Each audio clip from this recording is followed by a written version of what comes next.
Welcome. My name is Lisa de las Fuentes. I'm an associate professor of medicine and biostatistics. I'm a clinical and research cardiologist and a member of our cardiology fellowship selection committee. I'm here today for a conversation with my friend and colleague, Dr. Joseph Pangelinan. Joe, please introduce yourself. Lisa, it's great to be here with you and to share information, about what we're doing here with regards to inclusion, diversity, and equity at Washington University. Joe Pangelinan, faculty member in the Department of Medicine and director of inclusion, diversity, and equity in the Department of Medicine. Thank you. No one would dispute that we're facing a really unusual interview season. Our response to the pandemic has necessarily disrupted our typical opportunities for face-to-face meetings that were previously so important because they provided a platform for discussion.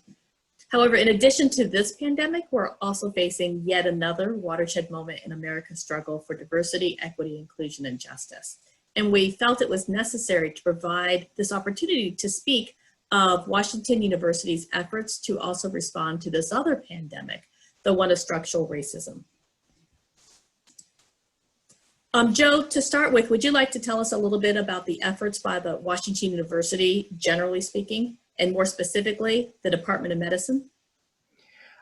Yes, so there's really a commitment to diversity, equity, and inclusion, across the whole institution at Washington University in St. Louis. So at the university level, Dr. Andrew Martin is very, very committed and has put out statements to that effect.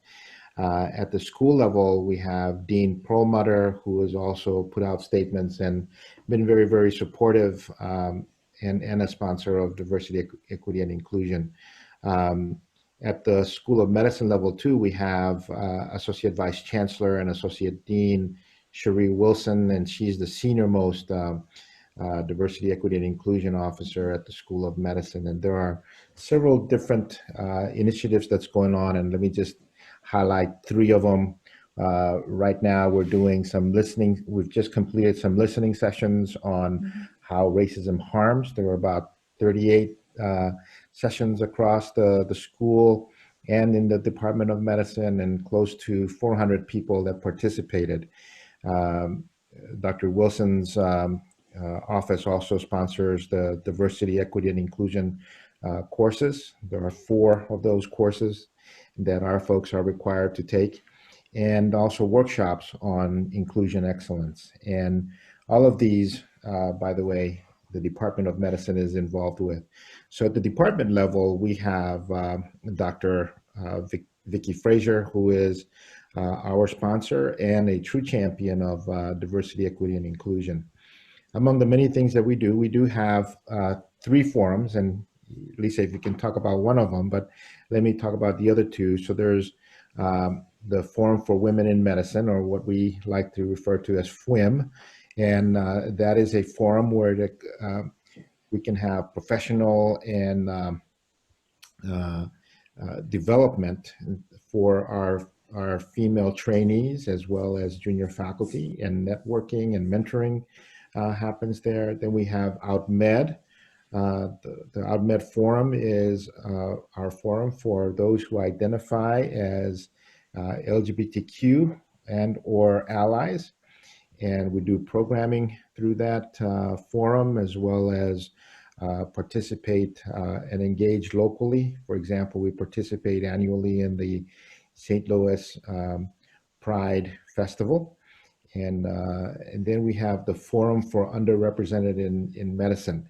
Lisa, if you could tell us more a little bit about that. I'd be happy to. So I'm very passionate about this program, FIRM. Since 2017, along with 2 of my colleagues, Dr. Aubrey Morrison, who's a physician scientist in the Division of Nephrology, and Dr. Gabriel Balavelli, who's an investigator in the Division of Bone and Mineral Metabolism. Together, we have co-directed FIRM, or the Forum for Underrepresented in Medicine. And our goal of FIRM is to elevate trainees and junior faculty members from underrepresented backgrounds, in particular those who are interested in academia. We have small group meetings where we cover a wide range of topics that vary depending on where one is in their career trajectory.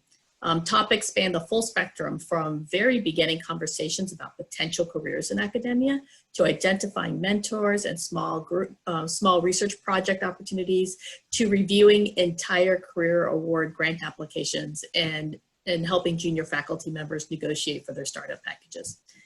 We connect trainees to allies and to other resources. We provide support and we advocate, we champion and we cheer, and when necessary, provide a little tough love. Our reach is very personal and it's very individualized. In addition to FIRM, I'd also like to mention that I'm a member of our cardiovascular division's Diversity, Equity, and Inclusion Task Force. We not only are working towards ensuring that we're creating an inclusive environment for our fellows, our faculty, and our staff, but we're also evaluating how we can incorporate social justice training into our fellowship program. And to that end, one of the early accomplishments that this task force has had is that we have identified a new associate program director of the fellowship program, Dr. Karen Joint Maddox. She's a wonderful colleague of mine who will be spearheading a lot of the kind of changes that we're making to the fellowship program to make sure that we are incorporating social justice training. And this task force is still in its early stages. We still have a ways to go, but the journey is really keeping us honest. Question. Yes. So can our fellows participate in the task force? And they not only can, but they do.